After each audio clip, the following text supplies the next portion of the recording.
Good morning, everyone. Welcome back to another project that I'm currently sitting in. It might look like the RV, but the RV is sold. Actually, someone gave me $5,000 for this thing, which I was really pleased with.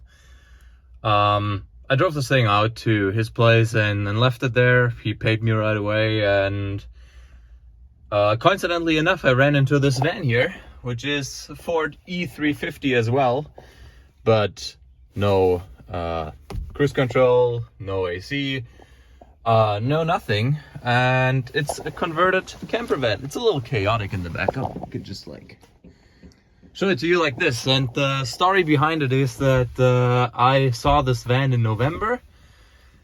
It's been smoking blue while driving, and he said it needs a head gasket. So which engine are we talking about? Obviously it's the 6-liter diesel.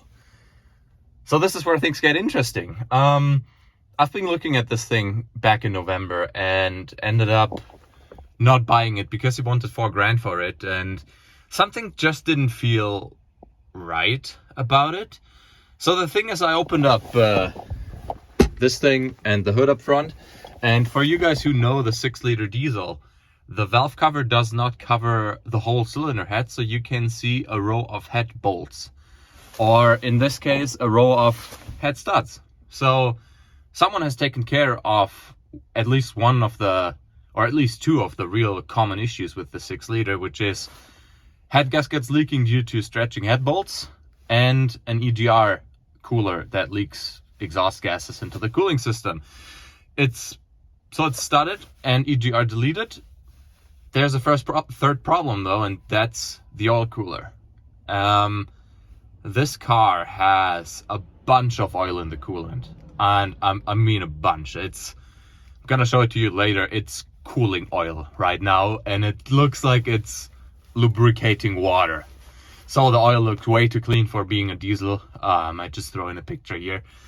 However, I drove it home. First thing first, I bought this thing just recently for $1,500 because this guy took the plates off the car and left it sitting on the street, and he had a notice on the window, which I might have here somewhere. I can put a picture in it.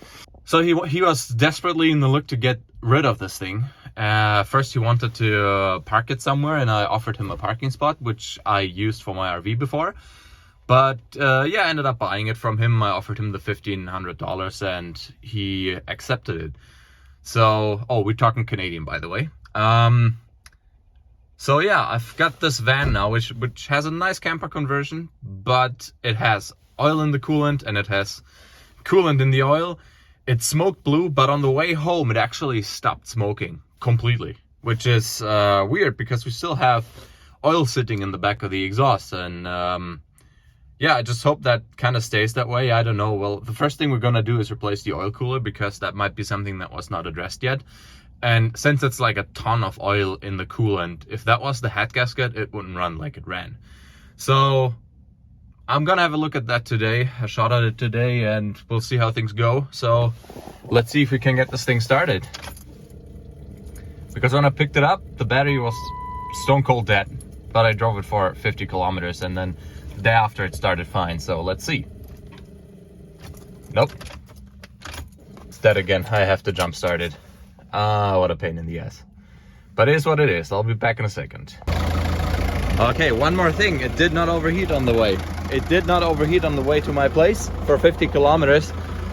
The heat worked fine, and yeah, that's another assumption that it's not going to be the head gasket. So jump starting this car is a pain in the ass because the batteries do sit underneath that car, like right there. That's one. That's the second one in this box, and you can't access them from up top, so you definitely have to drop the boxes to get the batteries out.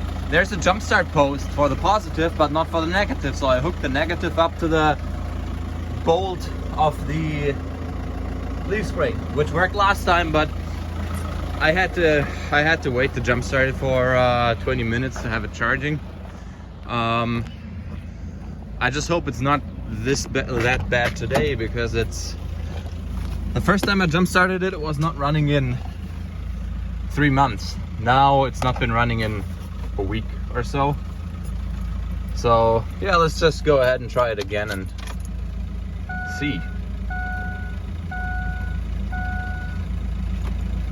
No, it doesn't do anything. Okay, so I guess we'll have to wait, have it charging for a while, and then go from there. Okay, so see you guys in a bit. Again. There we go, finally! Nice, okay, now I'm gonna park this in the driveway, park this in the garage, and then go to work. Shit, dude. Awesome.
Good morning, everyone. Welcome back to our little diesel project.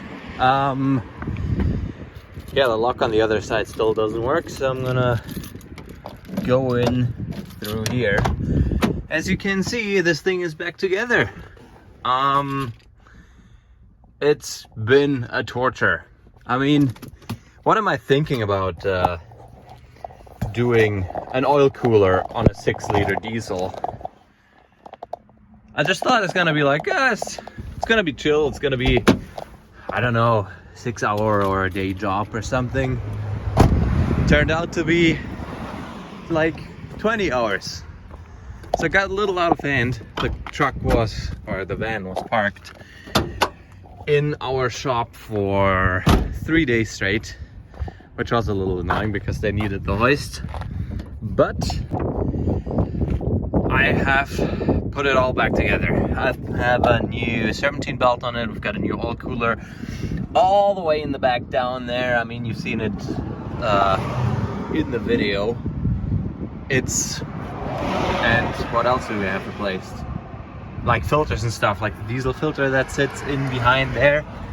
I don't know if you can see it, it's a little hard to see, but our coolant, which is right now like a lot of water and some coolant system cleaner, is staying low. I mean, there's still a little bit of oil on there, which you can see, but this usually has been filling up within 50 to 60 kilometers. And right now it's still on the max line where I filled it up, and we have about 110 kilometers on the repair now. So I don't want to call it too early, but I think that worked. And it runs fine. I had a couple smaller issues afterwards. I had the EGR delete pipe leaking. I had the exhaust clamp on the turbo leaking. Like really minor stuff that I've been able to fix within a couple minutes or 2 hours in terms of for the EGR pipe or EGR delete pipe. But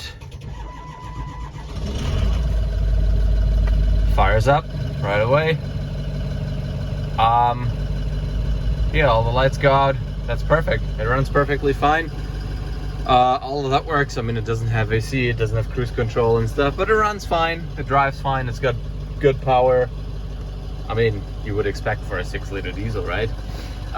So yeah, that has been the major part done, and I can actually go and take it out for drives, maybe get some kilometers in, see if the build holds up, the repair holds up. I'm gonna clean out this mess in the back there to make it a little more livable. Yeah, that's what I'm gonna do today. There's not too much more really that I have to take care of on this van. The tires need to be replaced because they're like older winter tires and they took it off-roading and stuff, so all the rubber looks pretty shitty. But yeah, I'm super stoked that the repair worked on this thing, and even though it took a lot longer than I expected it to do, but it runs and that's all that matters. So it's been a cheap van. It's been a really cheap van for the $1,500 that I bought it, and it runs. What I still have to do is a coolant flush again to like get all the residual oil out, and hopefully most of the coolant stop leak that the previous owner put in there.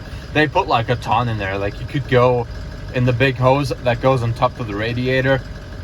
That was like that deep of that stuff just sitting in there. So I hope that's gonna be washed out with the coolant cleaning stuff that's in there right now, and then I'm gonna fill it up with some coolant. I'll probably, as far as I heard, going to the Caterpillar store and grabbing their red coolant. I'm gonna have to look it up which one it is. It's gonna be the best option for this car, and I mean it needs 25 liters of coolant, so that's gotta be another expense, but that's just all minor after the repair now has been successful. So yeah, I'm gonna call it a day for today. I'm just gonna clean up like that mess in the back, and then I guess we'll see you on the next video, hopefully on the road. I mean, I wouldn't know why not, right? Or maybe with another project. We still got the Mustang sitting there, still got the Mercedes out there, that's pretty much done. Just a couple things. Maybe I'll just feel fancy and show you the Mercedes later on. We'll do a little trip around the block because it's a nice car. But as far as the van goes, the oil cooler goes, knock on wood, I hope it's been a successful repair, but seems that way. So buy a 6 liter, they said. It'll be fun, they said. Said no one ever. But yeah, runs, drives, it's fine. So see you guys in the next video. Goodbye.